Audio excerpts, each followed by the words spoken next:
My husband cheated on me. And then the apocalypse came. While he froze in his apartment with his mistress, I watched everything from my warm home. As this time, I knew the disaster was coming. My husband won a $15 million lottery, and the first thing he did was ask me for a divorce. I agreed immediately, packed my things, and left without looking back. When the apocalypse came and the blizzards howled across the land, I was curled up inside a farmhouse on my parents' apple orchard outside town, enjoying a steaming lamb stew. Meanwhile, my ex-husband and his mistress were shivering together, chewing on stale bread rolls spotted with mold, trying to comfort themselves. We have money, they said. With money, we can buy anything. I remembered the moment in my previous life when he split my skull open with an axe. Money? He'd better try buying back his own life first. As this time, I was reborn. The moment I opened my eyes again, I found myself standing in the living room while Jason Miller shouted that he wanted a divorce. I swallowed the storm of hatred rising inside my chest and agreed without hesitation. He clearly hadn't expected that.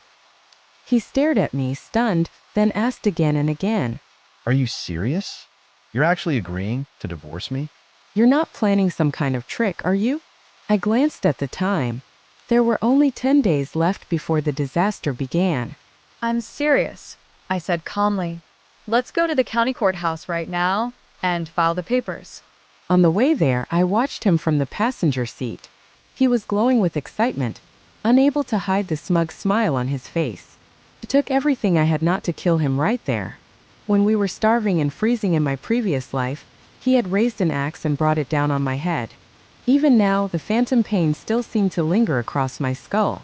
This time, I would make him pay that debt in blood. When we divided the assets, I only asked for the $30,000 in savings we had in the bank and one of the cars. Jason agreed immediately, even looking proud of himself. See, I'm treating you pretty well, he said smugly. I'm basically leaving with nothing. I laughed silently to myself but pretended not to notice anything strange. What about the house? I asked. You can keep it if you want, he said carelessly. His generosity wasn't fake, because he believed I didn't know the truth. But I did.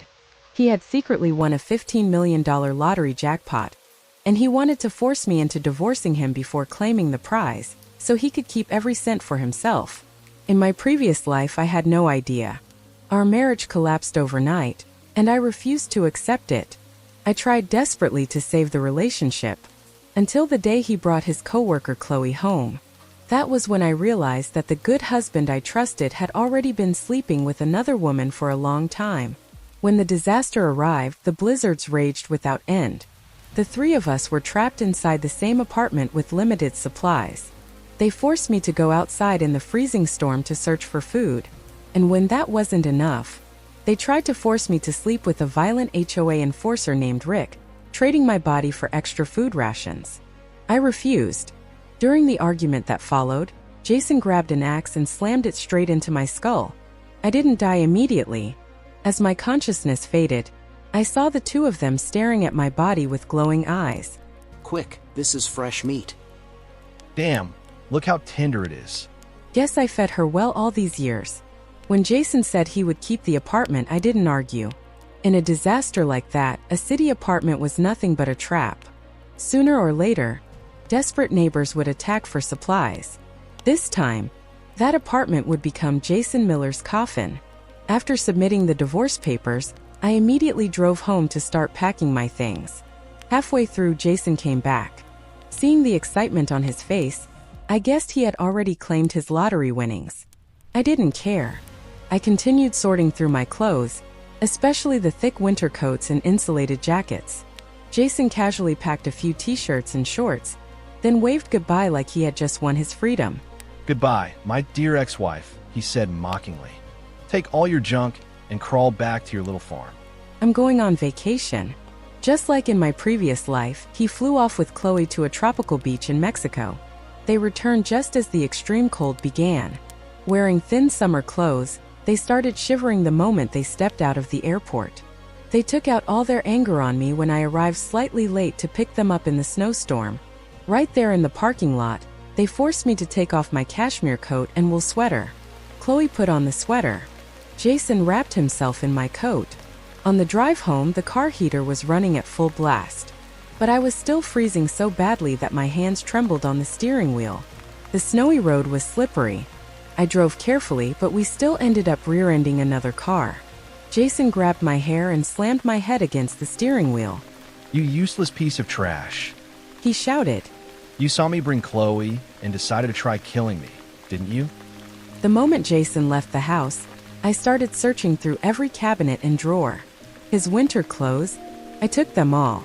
My dad could use them. 8 thick comforters? Those were part of my wedding dowry.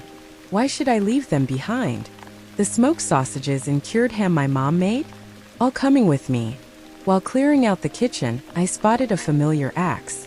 Originally, it had been used to chop soup bones. In my previous life, it had become the weapon that killed me. I stared at it for a moment. Then I took it out and placed it quietly on the kitchen counter. Before leaving, I looked around the house. At first glance, it seemed unchanged. But in reality, it was already almost empty. I secretly installed several hidden security cameras in key locations. After finishing everything, I loaded the car and drove through the night back to my parents' farm outside the city. The moment I saw my parents, tears started streaming down my face. In my previous life, the power and internet had gone out. I never managed to contact them again. I didn't even know if they survived the disaster. Seeing me cry like that, they panicked and hurried over. What happened? Emily, what's wrong? I hesitated for a long time, but in the end, I told them everything, including the disaster, and the fact that I had been reborn. My mom was so furious that tears streamed down her face, while my dad lit a cigarette and cursed under his breath. That Jason Miller is a damn animal. Dad, this isn't the time for that, I said quickly. We need to reinforce the house and start stocking supplies right away. My dad crushed the cigarette under his boot and nodded decisively. All right, whatever you say, kiddo. Just tell us what to do. I hesitated before asking, You really believe me? About being reborn? You don't think I just snapped after the divorce? My dad reached out and gently rubbed my head. Whether it's real or not doesn't matter, he said softly. As long as our daughter needs us, we'll stand with you. My parents owned a small apple orchard outside town. They had been farmers their entire lives. So in the center of the orchard, they had built a 3-story farmhouse to live in and manage the land. Looking at the house, which had only been renovated a few years ago, I still felt it wasn't strong enough. The coming disaster wouldn't just bring snow. It would bring violent winds. In my previous life, when I was still living in the city, the blizzard had shaken entire apartment buildings. Dozens of windows were blown out by the wind. It was almost like a hurricane. And when the snow piled up nearly 30 feet high, the pressure alone could damage weaker structures. So this house had to be reinforced again. We hired a construction crew to strengthen the entire building. They added extra insulation to the walls and replaced every window with triple-layer storm glass. 5 large solar panels were installed across the roof, covering nearly the entire surface. I specifically chose panels that could still generate power on cloudy days. When the power grid collapsed, we would still have our own electricity. Next came the heating problem. Most rural homes now relied on natural gas heaters. But once the gas supply stopped, those systems would become useless. I dug out an old wood-burning stove from the storage shed. When I was little, winters were always spent beside a stove like this. But after sitting unused for years, it was rusted and covered in dust.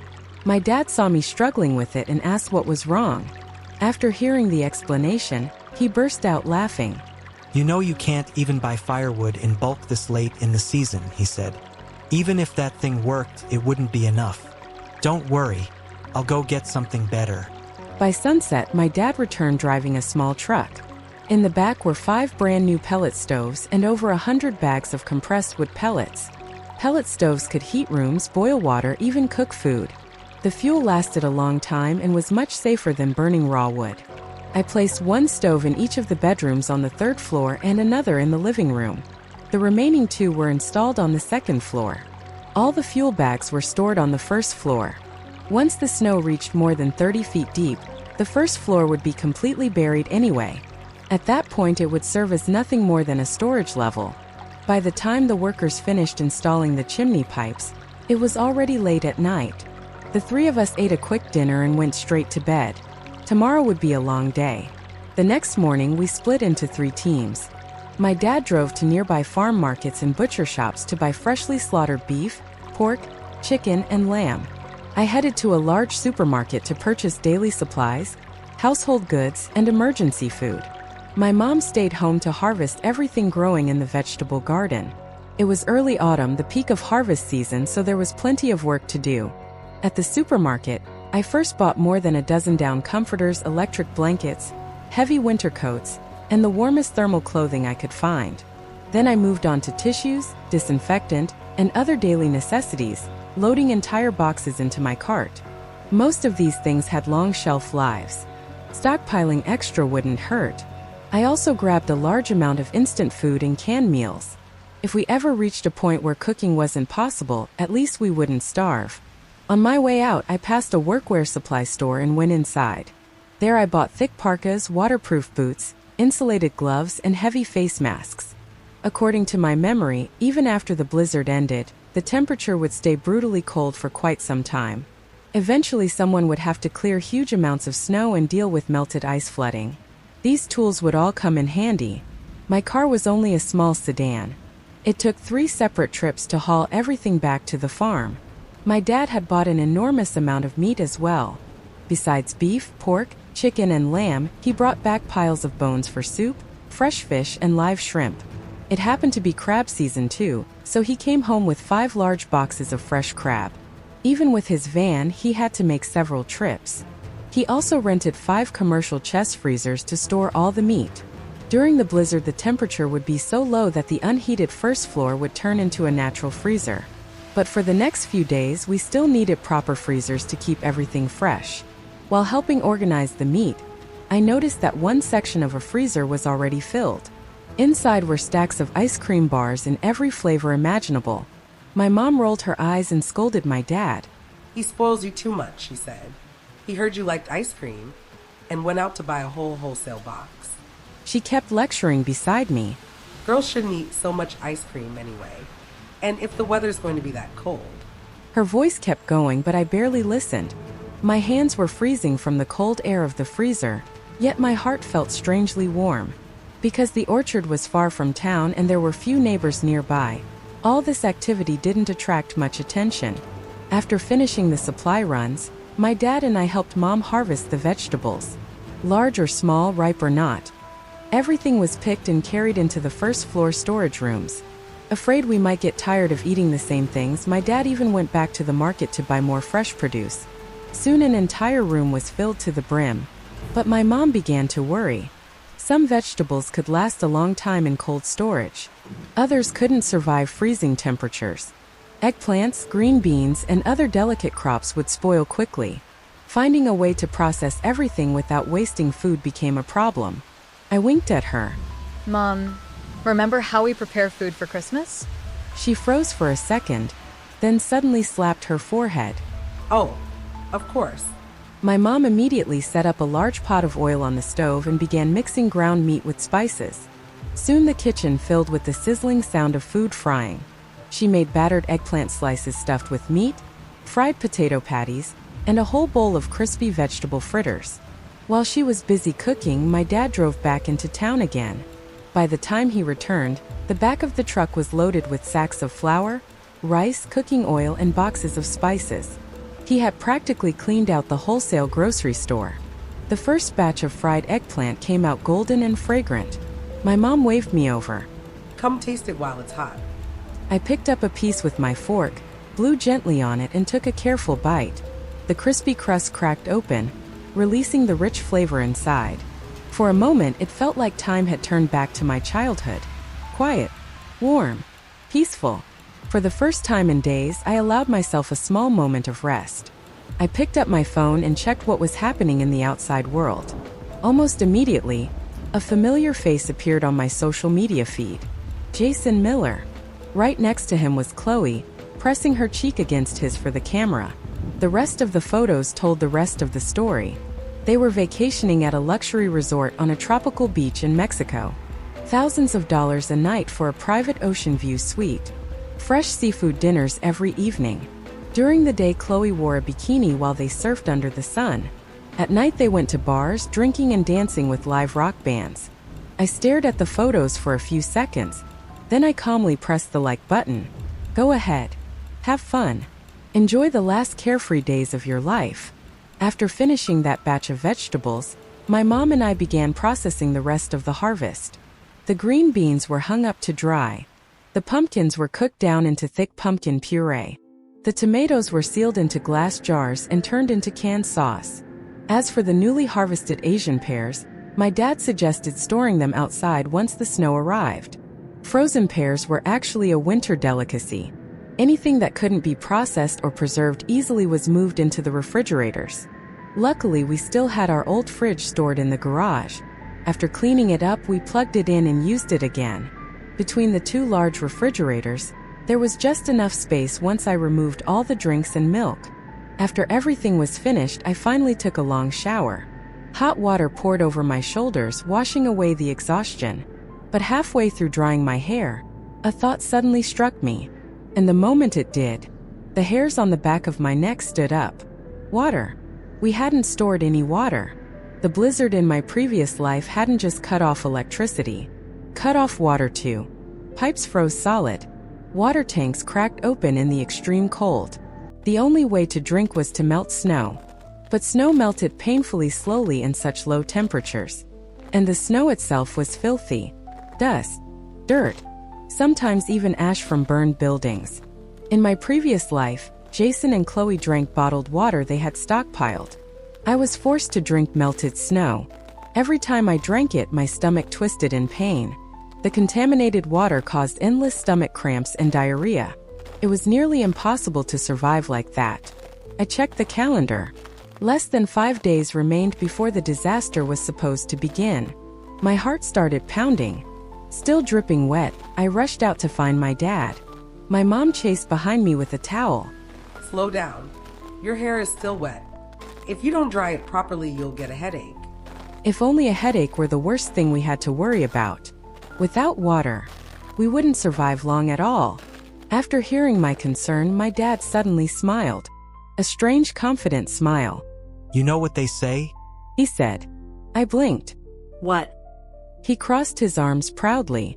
The older generation still knows a thing or two. It turned out my dad had already thought of the problem days ago.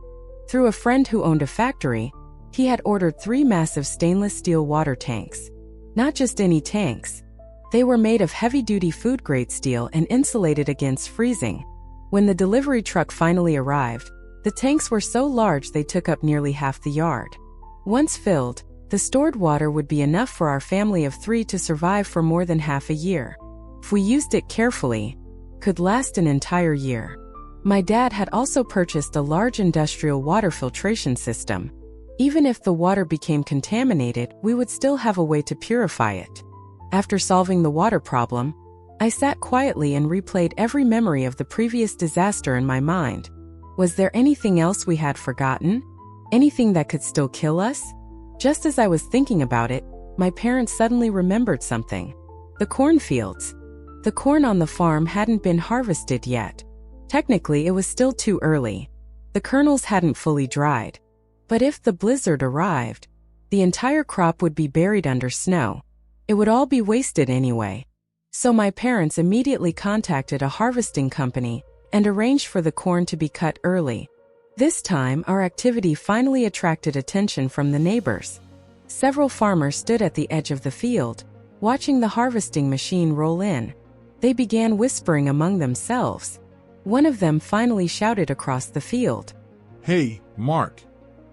You've been growing apples too long. You forgot how to farm corn. This crop won't be ready for at least another 10 days. If you harvest it now, the moisture will be too high. No buyer will even take it. My parents simply smiled and waved it off. It's fine, my dad replied. I added politely, This year's weather feels a little strange. It might be safer to harvest early. The farmers burst out laughing. Kid, what do you know about farming? How many days have you even worked a field? Another older man shook his head. Mark should have had a son to run the farm. Listening to a young girl's nonsense like this. No wonder he's confused. My parents ignored them completely. They continued working in the field, directing the harvesting machines. But deep down, I began to feel uneasy. The closer we got to the day of the disaster, the stranger things felt. The sky was still clear. The temperature was still normal. What if the disaster didn't happen again? If I truly had been reborn, what if the future had changed? If the blizzard never came, harvesting the corn early would cost us a huge amount of money. I shared my worries with my parents, but they only smiled calmly. My dad patted my shoulder. If nothing happens, he said gently, then that's the best outcome. He looked out at the cornfield and added, Losing a harvest is nothing. If it buys our daughter peace of mind, then it's worth it. The very next day, the weather changed drastically. After the first autumn rain, the air had been crisp and refreshing. But overnight, the temperature began to climb fast. Within hours, it soared to nearly 104 degrees Fahrenheit, 40 degrees Celsius. News stations across the country started reporting record heat. Social media was filled with people complaining about the brutal late-season heat wave. Fall heat wave from hell, someone called it. But as I stared at the rising numbers on the weather app, my heart slowly sank. It was happening again. In my previous life, the same thing had happened. 2 days of unbearable heat. Then, on the afternoon of the third day, a violent windstorm had arrived without warning. The temperature dropped like a stone. And then the blizzard came. I opened several weather forums and local community groups and left comments under a few posts. I told them the weather felt abnormal, that people might want to stock up on supplies just in case. Within minutes, replies flooded in. Not the kind I had hoped for. Are you trying to sell survival gear or something? Another person who read too many apocalypse novels. Who hoards food when it's this hot outside? Soon after, my comment disappeared. The platform said it had been removed for spreading panic. I tried posting again. Then again. The third time, my entire account was suspended. I stared at the screen for a long moment, feeling strangely powerless. Still, maybe those few comments that existed for a short time had caught someone's attention. If even a few people took the warning seriously, that would be enough. I tossed the phone aside and went back to work. Time was running out. Dad was installing insulated partitions between the floors of the house, sealing off areas to reduce heat loss when the cold came. Mom stayed busy in the kitchen all day, steaming bread, making stuffed buns, cooking flatbreads. She even made dozens of dumplings and froze them so we could boil them quickly when needed. The hours passed faster than usual. Then suddenly, my phone buzzed. A notification from the security camera app. Someone had arrived at Jason's house. When I opened the camera feed, I saw the two people I knew too well. Jason Miller and Chloe. They had returned a full day earlier than they had in my previous life. I wasn't sure why their plans had changed, but from the cameras nothing seemed unusual. They were both dressed lightly, complaining about the unbearable heat. After walking inside, they disappeared into the bedroom for a while. Later they ordered takeout and went to sleep. They had no idea. When they woke up tomorrow, the world waiting outside their door would no longer be the same, and neither would the life they thought they controlled. On the afternoon of September 5th, the blizzard arrived. Right on time. Snow the size of feathers poured down from the sky. Within hours, the entire world outside the window had turned white. I stood by the glass and watched silently. Everything had been prepared. My entire $20,000 savings was gone. My parents had added several thousand more. But the supplies we had gathered were enough to last us for quite some time. Online, people were already panicking. Some cursed the weather. Some joked that the sky must have some kind of injustice to settle. Others had finally started suggesting that maybe people should stock up on supplies. But by evening, the snow still hadn't stopped. Instead, it grew heavier, thicker, more relentless. More and more people finally began to feel uneasy. Cars started leaving driveways. People were heading to stores to buy whatever they could. Meanwhile, Jason and Chloe were still lying comfortably in bed. Eventually, they saw the same posts online. Chloe leaned against Jason's chest, her voice soft and lazy. Jason, should we stock up on some food too? Jason didn't even open his eyes. It's freezing out there. If you want to go, you go. He tossed his phone toward her. Besides, we've got money. Just order someone to deliver it. More than 2 hours later, their delivery finally arrived. Jason complained the entire time. He even said he was going to leave the delivery driver a bad review for being slow. But he clearly hadn't looked outside. By then, the snow was already piled up to people's calves. I checked what they had ordered. 2 takeout meals. And the rest? Beer and snacks. I shook my head and turned off the camera feed. Some people never understand danger until it's already too late. When I left my bedroom to see what Mom had made for dinner, I noticed the living room was empty. No one was there. A strange unease crept into my chest. I hurried downstairs. Mom was standing by the front door, staring anxiously into the storm outside. Mom, what's wrong? Her voice trembled. Your father, he hasn't come back yet. And suddenly, the warmth inside the house felt a lot colder. My heart skipped. Where did Dad go? Mom gripped her hands tightly. After lunch, he saw the wind picking up. So he said he wanted to drive to your grandfather's old house and grab a few things. My grandfather had passed away years ago. But the old house he left behind still held countless memories for our family. Maybe Dad simply wanted to take one last look before the disaster came. Still, I looked outside. The storm had grown violent. Snow the size of fists slammed against the ground. The wind howled so fiercely it was hard to keep your eyes open. Visibility had dropped to almost nothing. The snow on the ground was already thick enough to trap a car. And once night fell, it would be nearly impossible to find the road at all. Cold sweat broke out across my back. I'm going to find him. I rushed upstairs to change clothes and grab the car keys.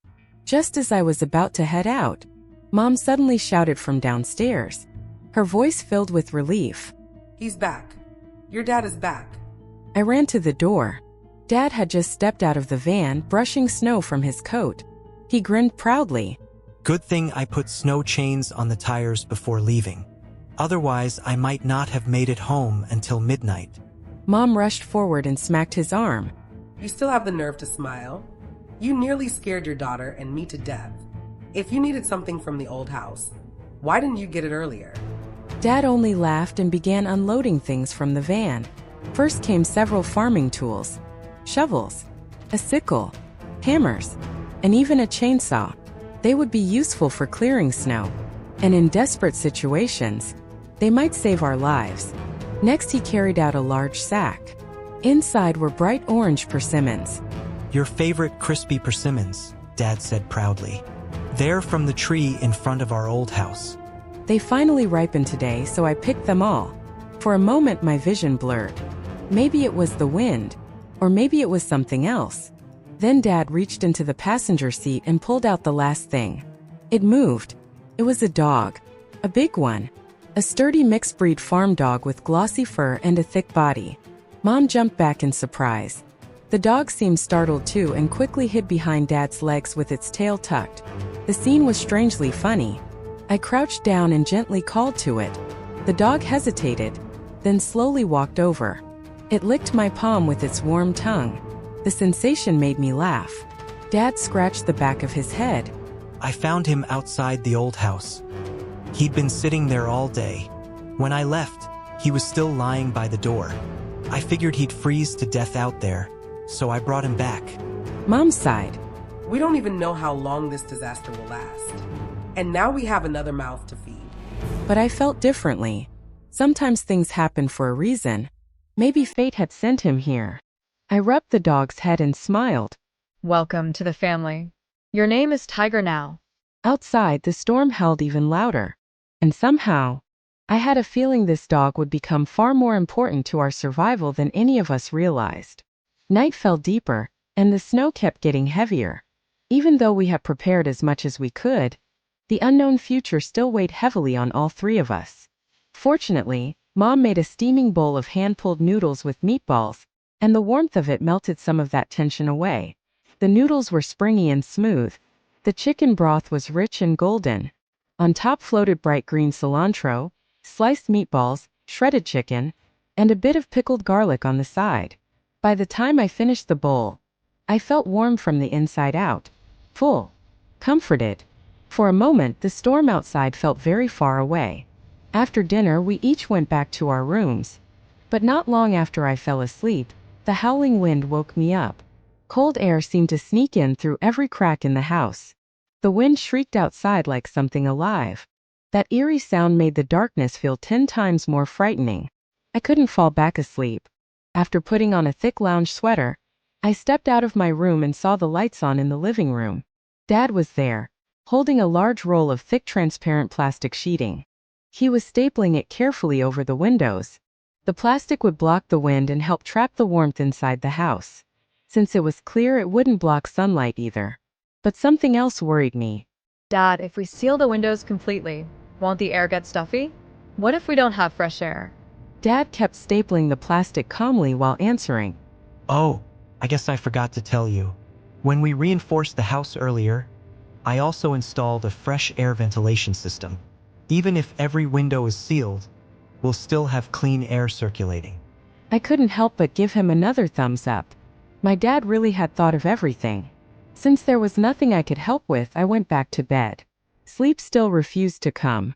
So I picked up my phone and started scrolling through the internet. The sudden snowstorm had caught many people unprepared. Posts were everywhere from people complaining about freezing through the night. Just as I was wondering how Jason and Chloe were doing, my phone suddenly rang.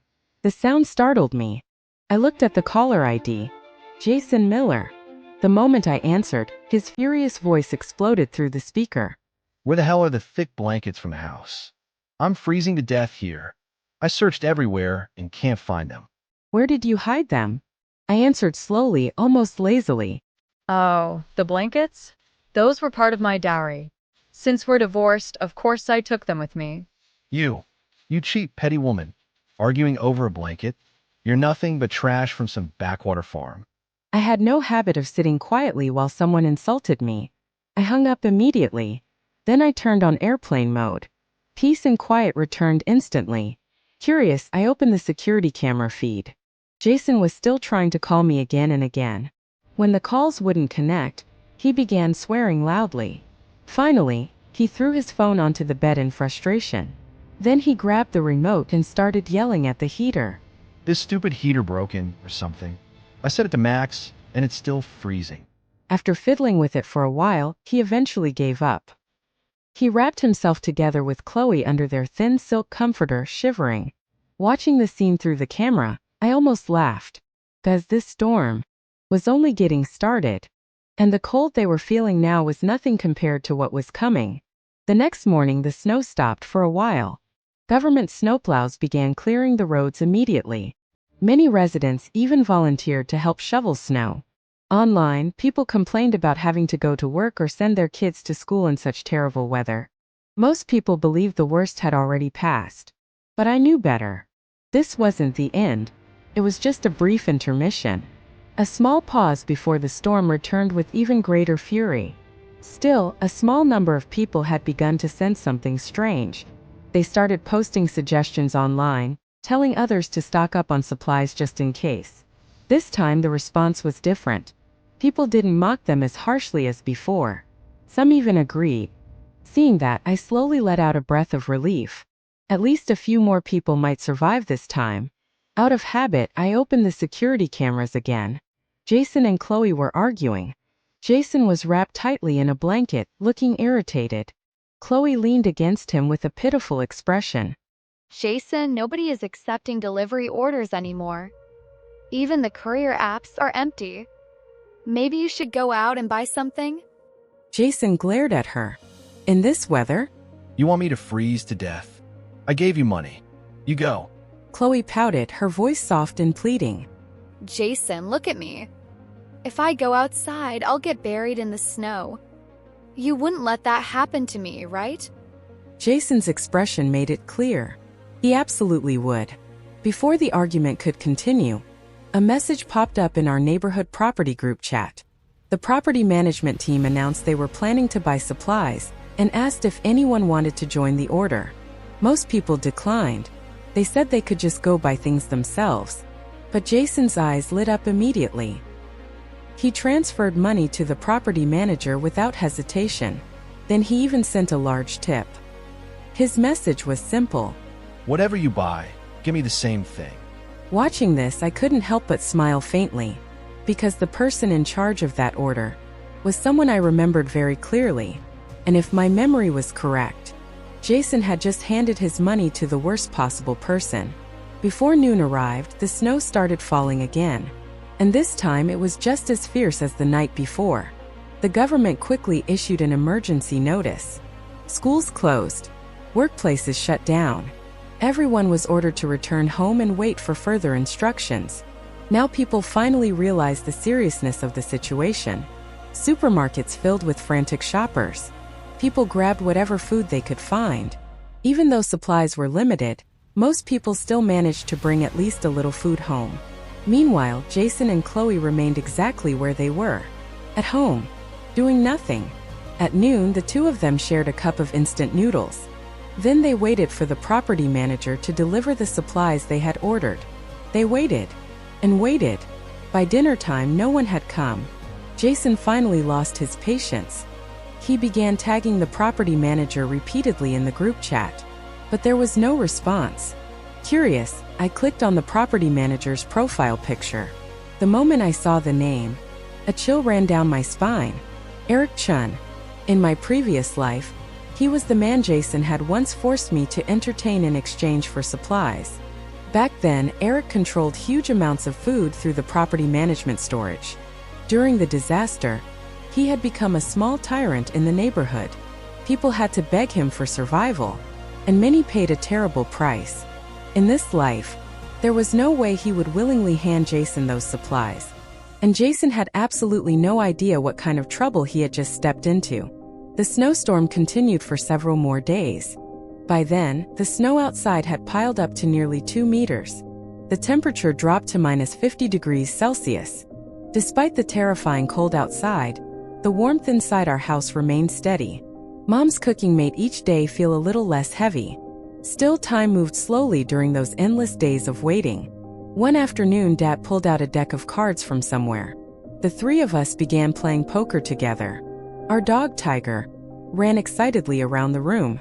The wood stove burned brightly. The plastic sheets on the windows worked perfectly. Not a single draft slipped through. Dad brewed a pot of hot tea. Mom brought out dried sunflower heads for us to crack seeds straight from the stem. On the stove, she also warmed a few pieces of dried sweet potato. They were chewy and sweet, filling the room with a comforting smell. Meanwhile, I played a TV drama on my tablet as background noise. Laughter filled the room. For a moment, it almost felt like a normal winter evening, as if the frozen apocalypse outside didn't exist. Jason's situation, however, was very different. He and Chloe were still surviving on the snacks they had bought earlier. Cold and hungry, they huddled together under the same blanket. Sometimes they even argued over the last bag of chips. That afternoon, I took a long lazy nap. When I woke up, I was about to grab an ice cream from the freezer when a rich, savory smell drifted through the house. I followed the scent into the dining room. Mom had prepared a lamb hot pot. The meat had been simmered until it was tender and falling off the bone. Around the pot were plates of sliced meat, vegetables, and tofu. I dipped the meat into sesame sauce and devoured it happily. Only after my stomach was completely full did I finally ask, Why hot pot all of a sudden? Mom hesitated. Her lips trembled slightly before she spoke. Every time I think about what you told us happened in your previous life, I can't sleep. You must have suffered so much back then. Dad quietly set down his chopsticks and drank a mouthful of whiskey. It's our fault. We couldn't protect you.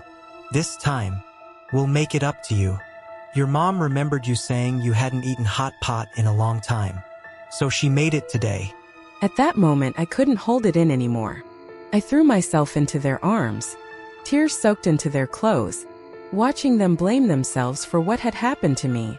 My hatred for Jason burned even hotter, because this time, I wasn't just surviving the apocalypse. I was waiting for the moment when he would finally face the consequences he deserved. I happened to have taken a photo of the lamb hot pot right when it came out of the kitchen. Against the backdrop of the heavy snow outside the window, The steaming chunks of meat looked especially delicious. I edited the photo into a 9-picture collage and posted it on my social media. Visible only to Jason. Less than 10 minutes later, a video call request popped up from him. I rejected it. Then he called again. The moment I answered, his furious roar nearly blew out my eardrums. Emily, where are you? How the hell are you eating hot pot right now? I replied lightly. You already told me to get lost. Why do you care where I am? Did you go back to your parents' place? You went back to that countryside house, didn't you? I took a photo of a renovated corner of the house and sent it to him. Does this look like my old house to you? Jason went silent. Just 2 months ago he had accompanied me back to my hometown, and the freshly renovated interior in the photo looked nothing like that old rural house.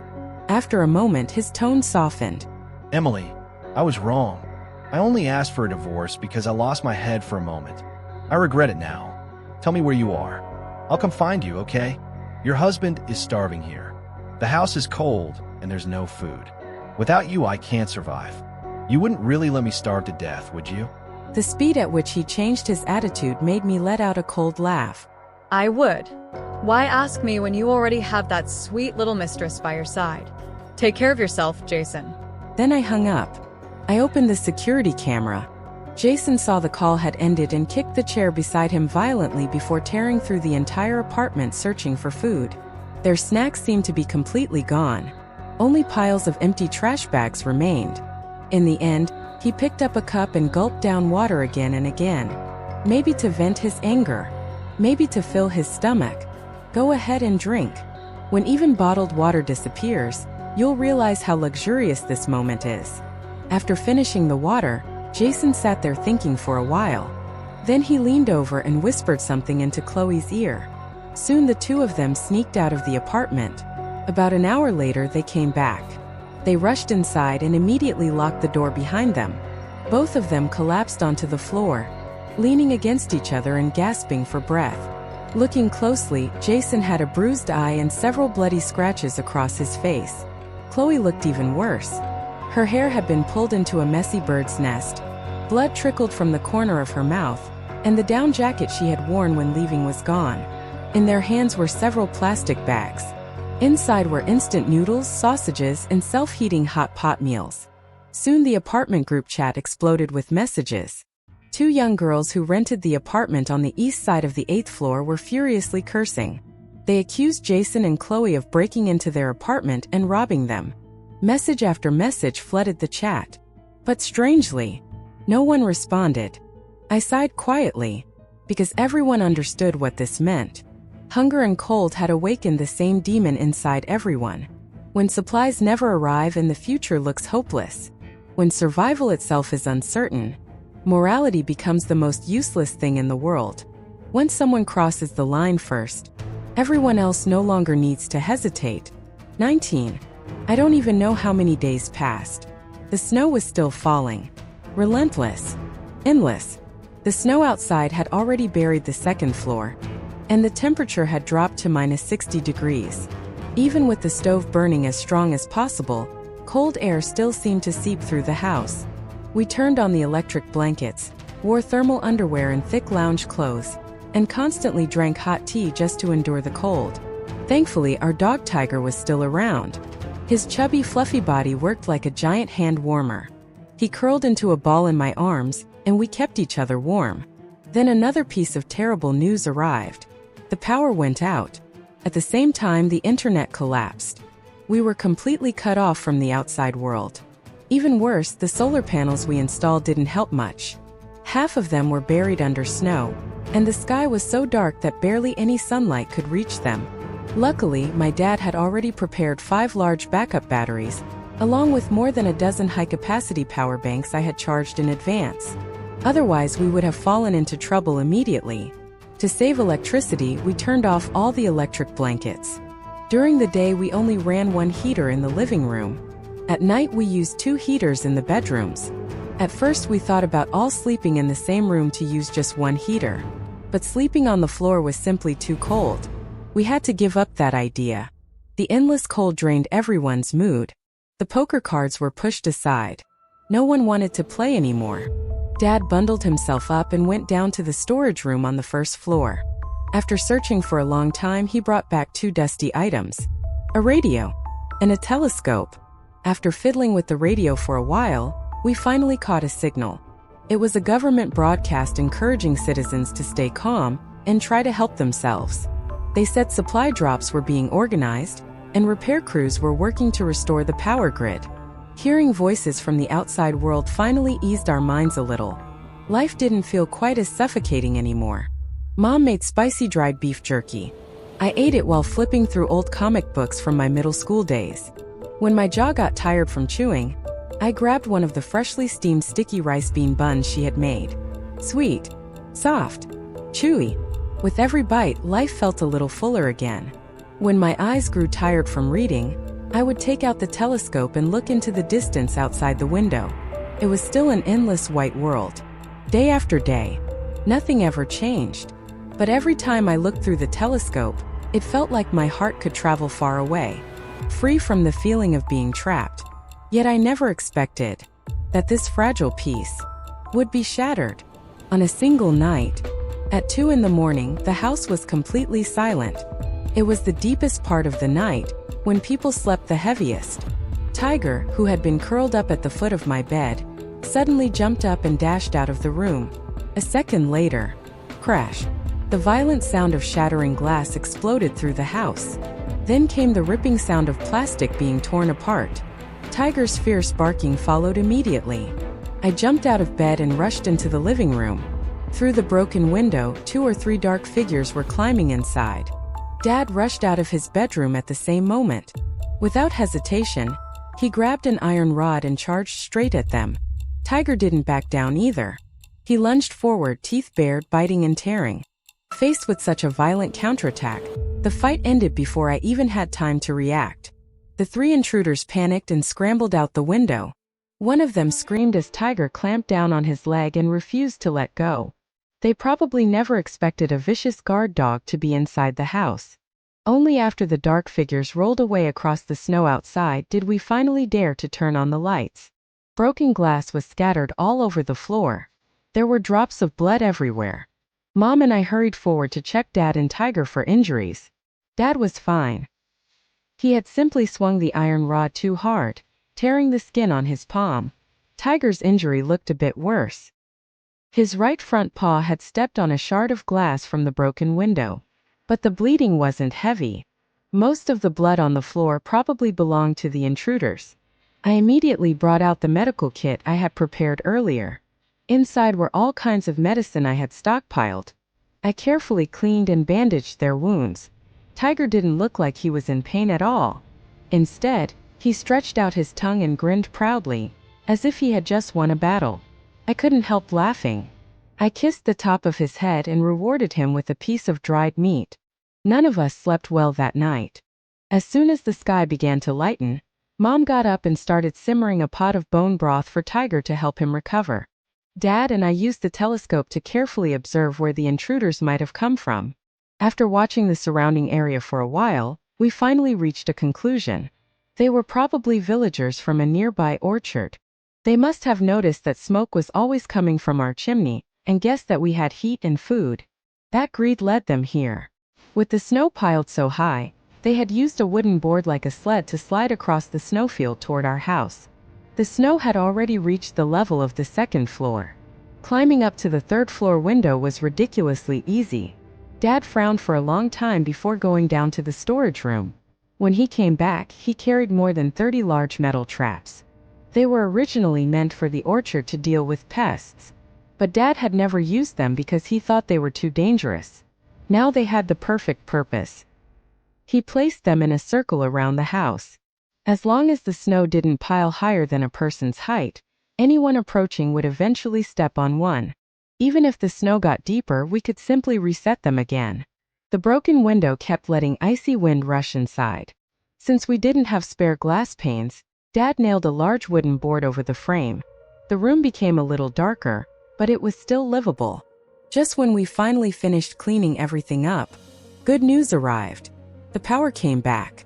We quickly started charging the backup batteries and power banks. I turned on my phone, which had shut down earlier from running out of power.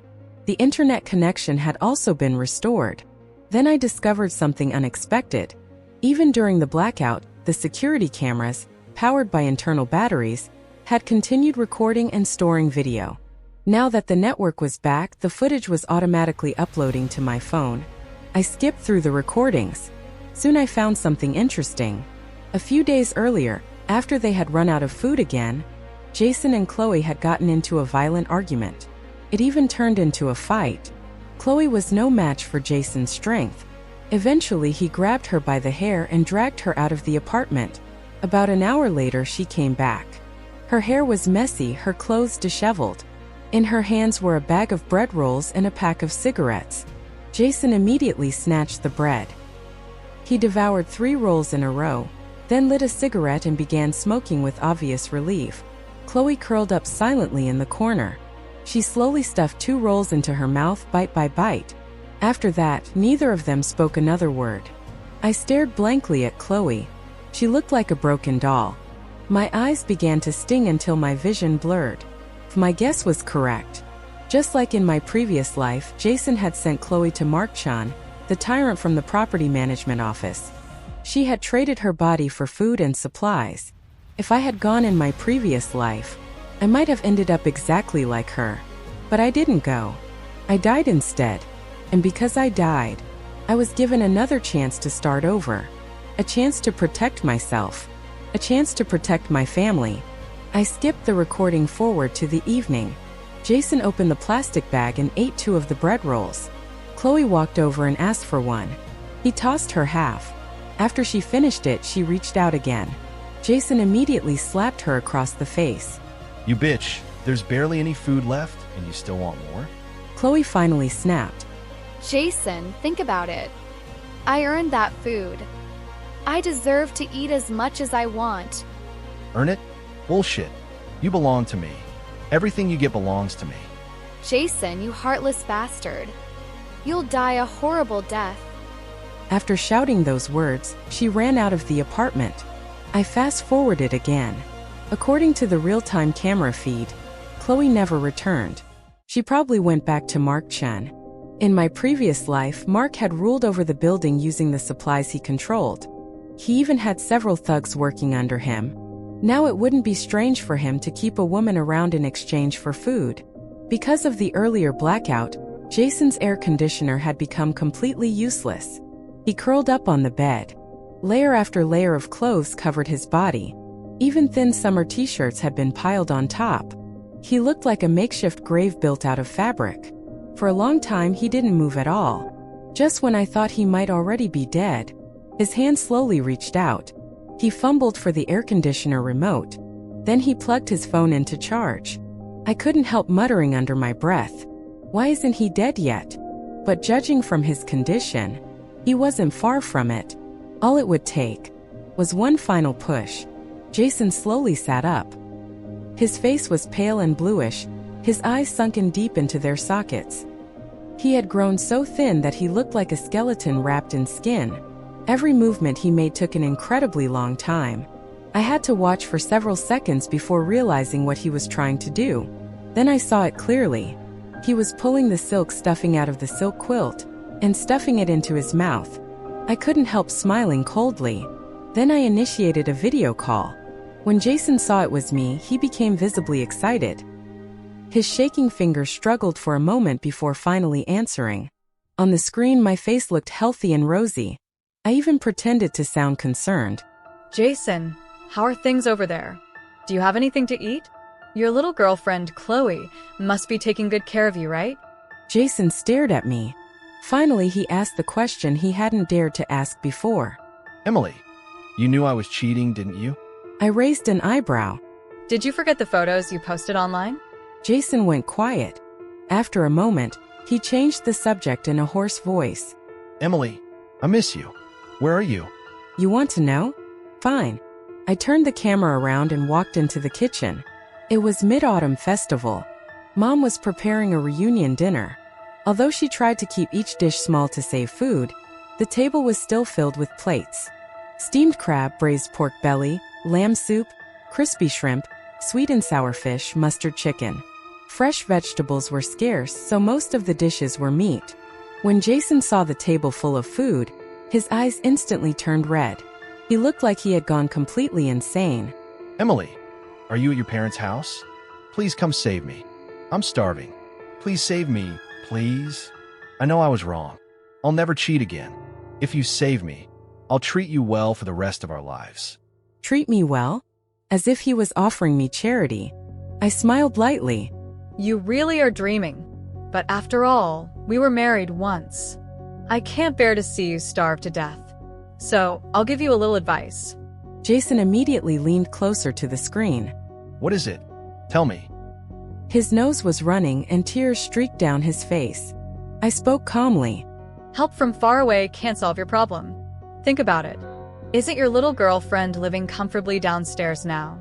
She claimed she loved you more than anything. But when things got tough, did she even think about you? Then I ended the video call. Let the two of them destroy each other. In my previous life, Chloe had been just as guilty as Jason. She stole my clothes.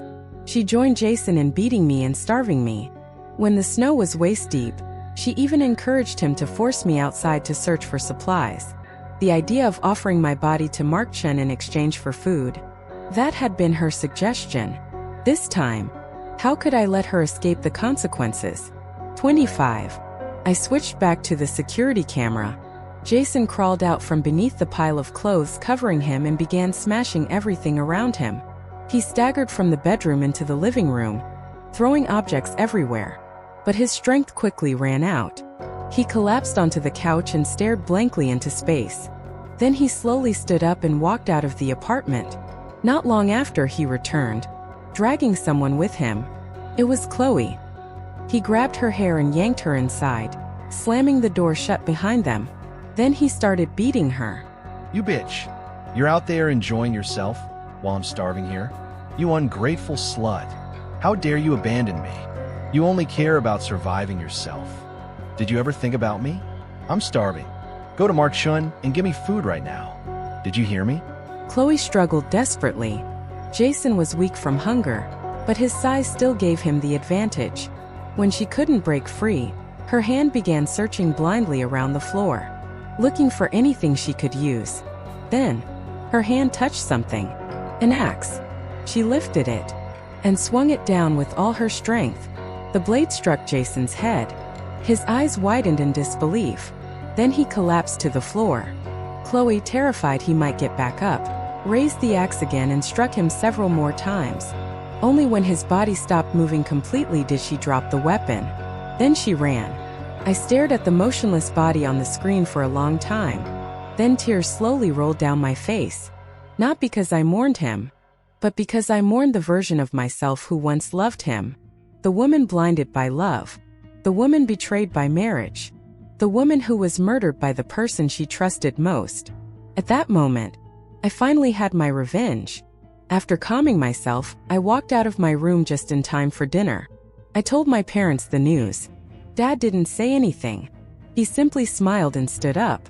From the cabinet, he brought out a bottle of wine he had saved since the year I was born. He opened it. We filled 3 glasses. Then the 3 of us raised them together. We toasted. To survival. To a new life. To our family finally being whole again. After Jason died, I never opened the security camera again. It felt as if that part of my life had been erased. Instead, I began focusing entirely on the disaster outside. A full month had passed since the snowstorm began. The blizzard showed no signs of weakening. Across the country, countless people had frozen or starved to death. But the government never stopped trying. Supply drops continued. Repair crews worked day and night to restore power lines. Even when no one knew how long the disaster would last, they never gave up on the people. During the frequent blackouts and internet outages, we relied on the radio broadcasts to keep our spirits up. One day at a time. Another month passed. The temperature dropped to -70 degrees. Snow had nearly reached the 3rd floor windows. Then one ordinary night, the storm stopped. At first, people were afraid it was only temporary. But slowly, the sun began to appear. The dark clouds finally parted. The nightmare was ending. The government launched massive rescue operations, and people everywhere began rebuilding their lives. Dad and I bundled ourselves in thick protective gear and joined the effort to clear snow. We even signed up as volunteers to help with relief work. By the time society slowly returned to normal, the new year was approaching. One day, I returned to the old apartment. As I walked through the building entrance, I overheard someone talking. Did you hear about that property manager, Mark Chen? The police found human bones in his apartment. They say he started eating people. I walked inside the apartment. Jason's body was gone. Only dried bloodstains remained on the floor. I carefully stepped around them and found his identification documents. Later, I obtained his official death certificate. I also handed the police a copy of the security footage, the video showing Chloe killing him. No matter what, murder must be punished.